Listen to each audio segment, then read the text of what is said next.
Olá, apaixonados pelo terror, tudo tranques com vocês? O Porta dos Pesadelos apresenta contos de terror para ouvir antes de dormir com a história. Eu morri por 95 segundos. Bora para o vídeo. Há 2 anos, eu morri. Não foi nada de especial, um acidente de carro. As pessoas morrem o tempo todo em acidentes de carro. Eu estava a caminho de casa do trabalho, entrando na autoestrada e do nada, um caminhão vindo rápido demais. Eu sei exatamente o que aconteceu, porque o meu advogado me mostrou as imagens da câmera do painel do caminhão. O meu carro rodou e depois ele capotou. O teto amassou e atingiu a minha cabeça. Ambos os meus pulmões foram perfurados, minhas pernas estavam quebradas. Metade das minhas costelas estava rachada. Eu estava inconsciente, mal vivo, quando os paramédicos chegaram. Eu fiquei na sala de cirurgia por 16 horas e durante esse tempo eu morri por 95 segundos. Milagrosamente os cirurgiões salvaram a minha vida. Eu fiquei em coma por 8 meses. Eles achavam que eu nunca acordaria, mas de alguma forma, eu acordei. Primeiro eles disseram que eu nunca sobreviveria, então disseram que eu nunca acordaria. Depois disseram que eu tinha danos cerebrais totalmente irreparáveis. Então disseram que eu nunca andaria de novo. Vez após vez, eu venci as probabilidades. O cérebro, ele é uma coisa engraçada, eu deveria saber. Eu sou neurocientista, não sou médico nem cirurgião cerebral. Eu faço pesquisa, ressonâncias magnéticas funcionais, esse tipo de coisa. Naquela noite, eu estava dirigindo para casa após um dia de entrevista com pessoas com sinestesia. Isso é quando os sentidos se misturam. Você pode sentir cheiros ou saborear cores. Estávamos testando hipóteses de que as pessoas que afirmam ver auras são realmente sinestésicas. Elas veem o humor de uma pessoa através das suas expressões faciais e linguagem corporal. E o cérebro interpreta isso sobrepondo cores ao redor delas. Eu realmente não sei se é verdade. Ao longo do caminho a percorrer antes de estarmos prontos para publicar esse artigo. Isso para dizer que quando finalmente consegui convencer o hospital a me liberar, ainda com uma bengala e tonturas ocasionais, eu tinha uma ideia razoavelmente boa do que esperar. Isso ainda não me preparou para a experiência real. Eu já estava acostumado com as paredes brancas e os aparelhos de bip de algumas das salas do hospital. A viagem de táxi para casa foi avassaladora. Pior ainda pela chegada em casa, que estava vazia e sem comida, com quase nenhum móvel.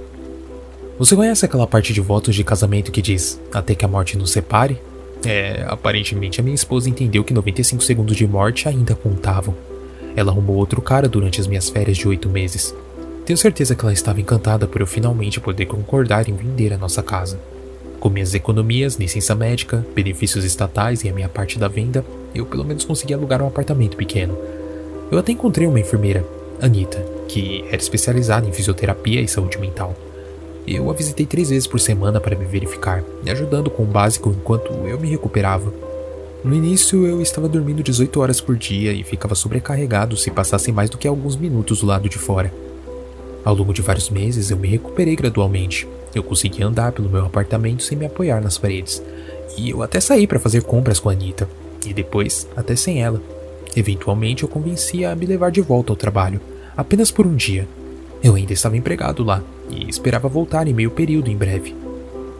A melhor coisa de ser um neurocientista é que você tem fácil acesso a scanners cerebrais. Todos nós tínhamos escaneado nossos cérebros algumas vezes. E eu até tenho uma imagem de varredura do meu cérebro acima da minha mesa de trabalho em casa. A minha ex-mulher foi pelo menos gentil o suficiente para arrumar as minhas coisas com cuidado. Então, uma das primeiras coisas que fiz depois de verificar que eles não tinham jogado fora minha caneca de café foi fazer uma nova varredura. Você sabe o que é uma amígdala?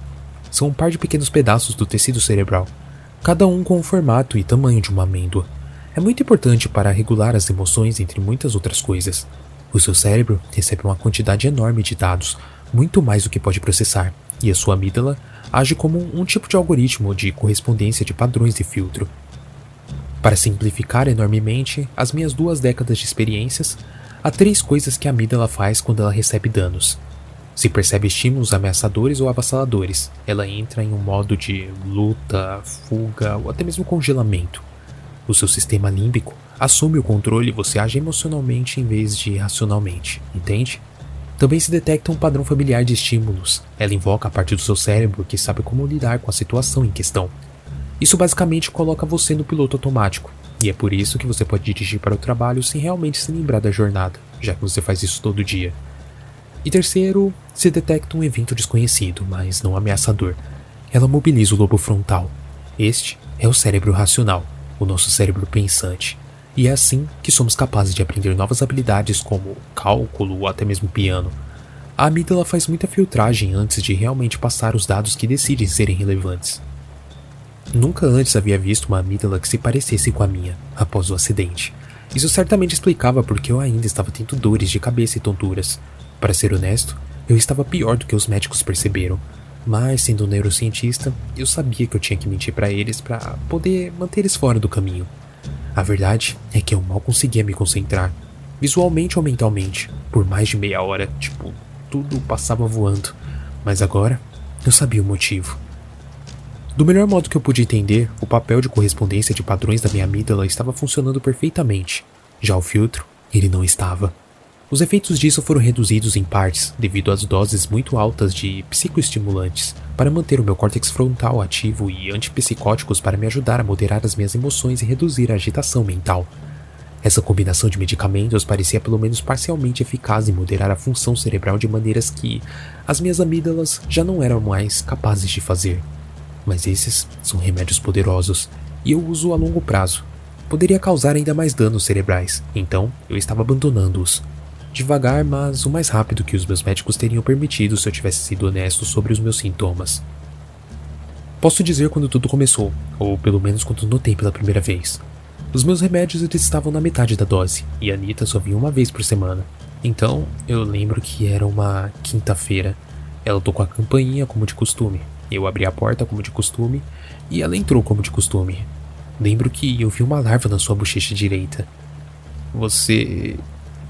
tem algo na sua bochecha, eu disse, observando a larva cinza de 3 centímetros se contorcer ligeiramente. Ah, Anita disse quase desinteressada e enxugou o rosto. Tudo que ela conseguiu fazer foi movê-lo um pouco para o lado. E então, o mais perturbador.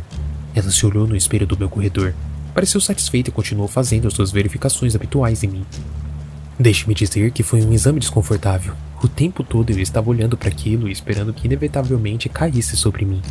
Ela agiu como se nem sequer aquela coisa estivesse lá. Meia hora depois, ela terminou seus testes. Eu estava melhorando, ela me disse, embora meus olhos estivessem um pouco dilatados. Eu não disse a ela que os dela também estariam se ela tivesse passado 30 minutos vendo uma larva rastejar no rosto de alguém. Eu poderia ter ignorado isso, especialmente porque nada aconteceu pelo resto do dia. E, quando eu digo nada, quero dizer nada mesmo. 10 horas acordado, seguido por meia hora de interação social focada. Mesmo que eu estivesse me recuperando, isso me esgotou, e eu fui dormir como sempre fazia depois das suas visitas. Na sexta-feira de manhã, eu decidi que queria uma mudança na minha comida usual.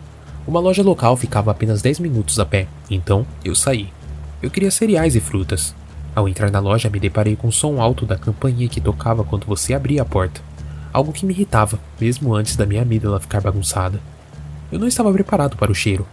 Algo podre tacou as minhas narinas no momento em que a porta se abriu. Então, eu engasguei. Gastei um momento me recompondo e fui para as prateleiras de cereais. Peguei uma caixa de cereal, então fui para a seção de frutas e encontrei a origem do cheiro. As frutas, elas estavam podres. Mofo cinza e verde cobria todas as frutas lá dentro. As bananas estavam pretas e moles. Pelo menos eu acho que estavam moles. Eu não ousei tocá-las. Ellen? Chamei a mulher do balcão. Ellen, o que há de errado com as frutas? Ela olhou para mim. O que você quer dizer? Elas estão podres. Ellen se aproximou de mim e inspecionou as prateleiras. Ela pegou algumas coisas manchadas esquisitas que ela insistia que eram maçãs. Virando em suas mãos uma a uma, ela finalmente escolheu 2 que não pareciam melhores e nem piores do que o resto. Sim, eu vou jogar essas fora. Traga o que você quiser pro balcão, eu vou checar pra você. Eu só comprei os cereais. Fiquei em casa nos próximos dias. Eu conseguia me concentrar o suficiente para ler artigos de neurociência por algumas horas por dia, divididas em sessões curtas. Enquanto isso, eu fiz uma tentativa heróica de tentar colocar o meu catálogo em dia do Netflix, já que ele estava bem atrasado antes da minha pausa na vida. Nada com legendas, porém, eu não consegui focar mesmo assim. À medida que a quinta-feira se aproximava, eu comecei a ficar preocupado. A semana passada tinha sido bem terrível e eu temia uma repetição. Anita tocou a campainha logo após o meio-dia e eu abri a porta para ela. Não havia larvas. Quero dizer, você tem que tentar encontrar os aspectos positivos da vida, não? Bom, as roupas de Anita, geralmente o uniforme azul claro da NHS, estavam escuras e esfarrapadas. Parecia que ela tinha sido arrastada por um arbusto, mas isso não foi o pior.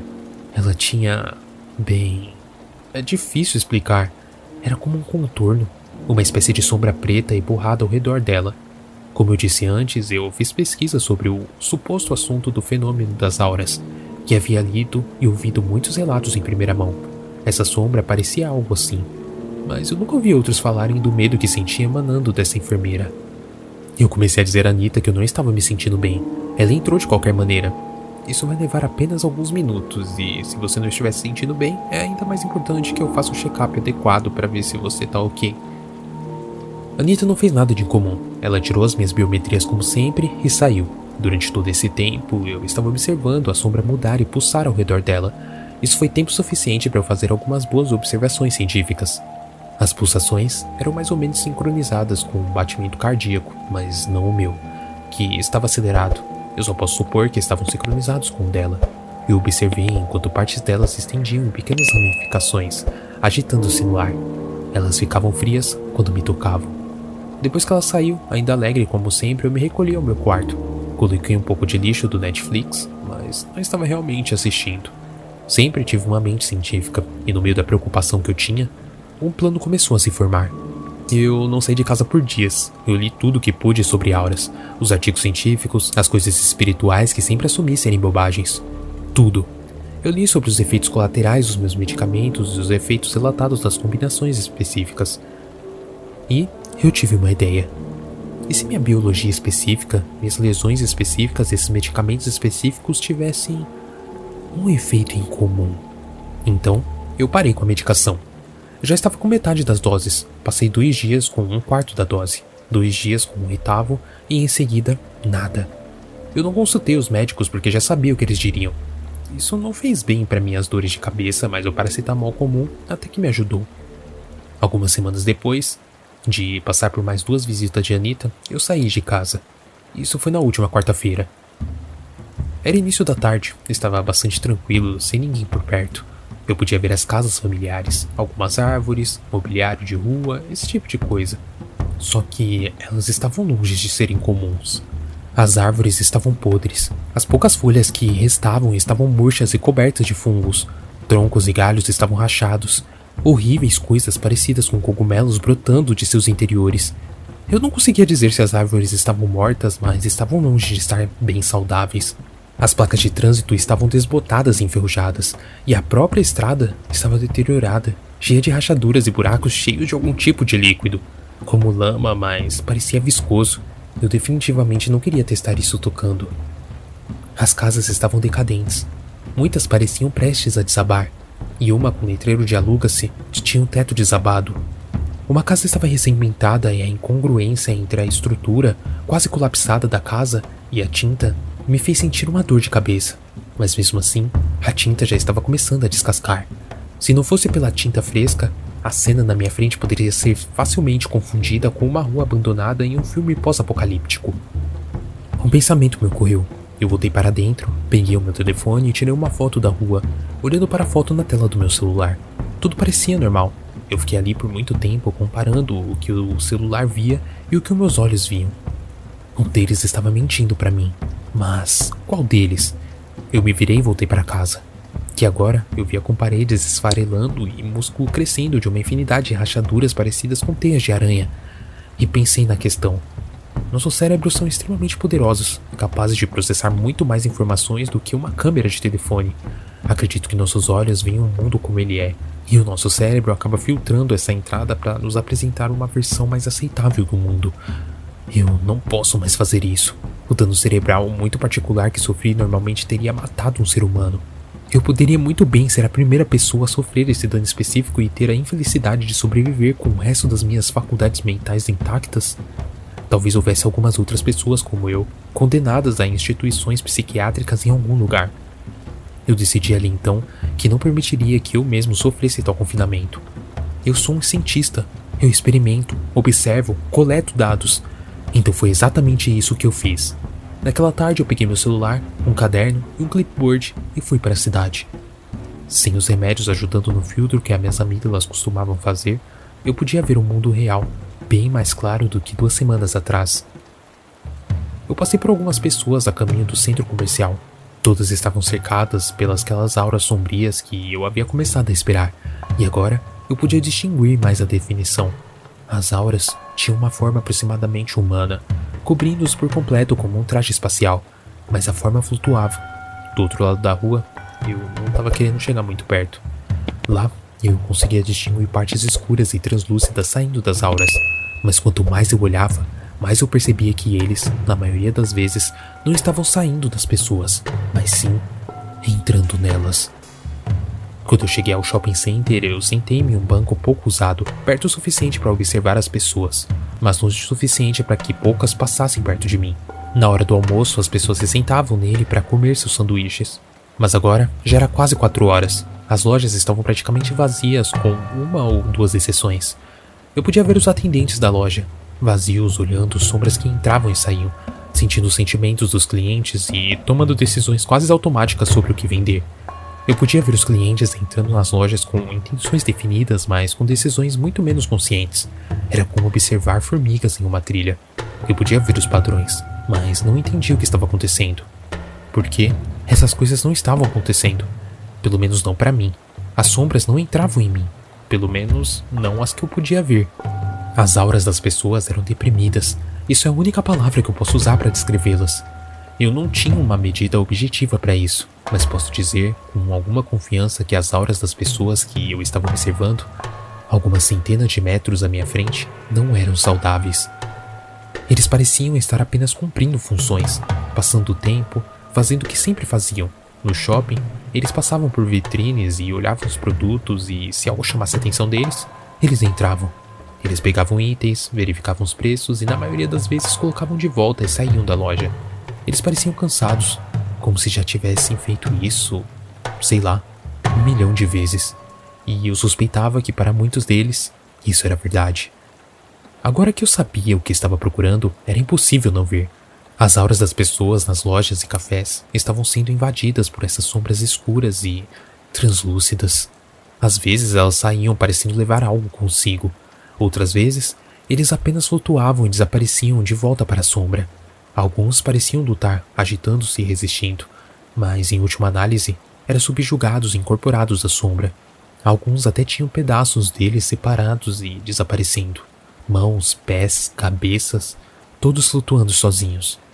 Isso estava acontecendo com todas as pessoas, mas, novamente, não comigo. Eu estava sentado em um banco, olhando para o shopping, observando a implantação do que quer que essas sombras fossem. E, mais importante, procurando sinais de inteligência. Eu não tenho certeza de quanto tempo eu fiquei sentado lá, olhando, observando, tirando notas. Quando finalmente levantei a cabeça, eu vi uma mulher me olhando. Ela estava de pé bem à minha frente, olhando para baixo para mim com um sorriso sinistro no rosto. As suas roupas eram cinzas e esfarrapadas. A sua aura estava uma bagunça. Parte dela estava sendo arrancada como se estivesse sendo sugada por um vácuo. Outra parte estava caindo como chuva. E a sombra à sua volta era mais escura e mais densa do que as que eu tinha visto antes. Eu me levantei e dei um passo para trás. "O que você quer?" Perguntei, a minha voz trêmula. Eu estava com medo. Eu nunca fui uma pessoa muito forte ou talvez, sei lá, corajosa. E agora eu estava cara a cara com algo que me deixava paralisado de medo. A mulher continuou sorrindo. "Você sabe o que é, não é? O que está acontecendo?" "Eu acho que sim", respondi, a minha mente girando. "É o ciclo da vida, da existência. Você vê além das ilusões agora. Você vê o que acontece conosco, como somos consumidos, despojados, as nossas almas dispersas como poeira no vento. E você? Você não pode ser consumido. Você é diferente. Você é especial." Ela estava falando a verdade, eu sabia disso, mas ainda assim, eu não me sentia aliviado. Sentia-me mais vulnerável, mais isolado, mais assustado do que nunca. "Você tá com medo, né?" disse ela. "Você tá lutando, mas você não pode lutar contra a inevitabilidade. Você não pode escapar do ciclo. Ela estava se aproximando e eu recuei ainda mais. Eu não sabia o que ela ia fazer, mas estava claro que não era nada bom. Não tenha medo, disse ela suavemente. Eu posso te mostrar a verdade. Posso te libertar do medo, da incerteza e da dor. Eu estava quase hipnotizado pelo som da sua voz. Quase acreditei nela, mas então lembrei do que estava acontecendo, do que eu tinha visto acontecer com as pessoas ao meu redor. Lembrei-me de que a minha amígdala estava quebrada, que meu filtro estava desativado, e isso me deu força. Não! Eu empurrei ela para longe. Ela desapareceu, desvanecendo-se como uma fumaça.